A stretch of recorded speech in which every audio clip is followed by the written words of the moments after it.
तो फ्रेंड्स, अब ये पुष्पा ट्रेंड पूरी तरीके से जो है इंटरनेशनल ट्रेंड बन चुका है और इस पर जो है कई सारे बड़े बड़े सेलिब्रिटी के साथ साथ जो है कई सारे बड़े बड़े सिंगर भी जो है इसको आजमा रहे हैं और हार्डी संधू भी इस ट्रेंड को करते हुए नजर आए हैं। तो हम आपको सारे कुछ वायरल वीडियो दिखाएंगे और इन दिनों एक जो है क्रिकेटर का वीडियो लाइव बहुत ही तेजी से वायरल हो रहा है, क्योंकि इन्होंने जो है लाइव क्रिकेट के मैदान में ही इस ट्रेंड को करते हुए नजर आए और लोगों का मानना है कि ये ट्रेंड जो है कोरोना से भी ज्यादा खतरनाक होता जा रहा है और ये जो है कोरोना से भी ज्यादा पुष्पा ट्रेंड चल रहा है। तो चलिए सबसे पहले का वीडियो देख लेते हैं।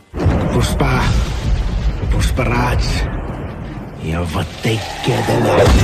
और इस पुष्पा ट्रेंड को जो है हार्डी संधू भी करते हुए नजर आए हैं। उन्होंने अपना वीडियो शेयर किया है इंस्टाग्राम अकाउंट पर।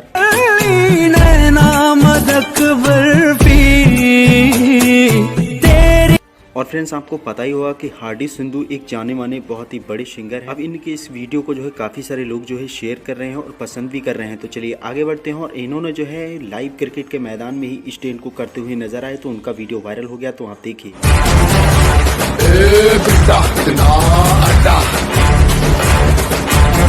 तो क्या फ्रेंड्स, ये पुष्पा ट्रेंड जो है कोरोना से भी ज्यादा तेजी से वायरल हो रहा है। हमें अपनी खतरे की घंटी बज चुकी है।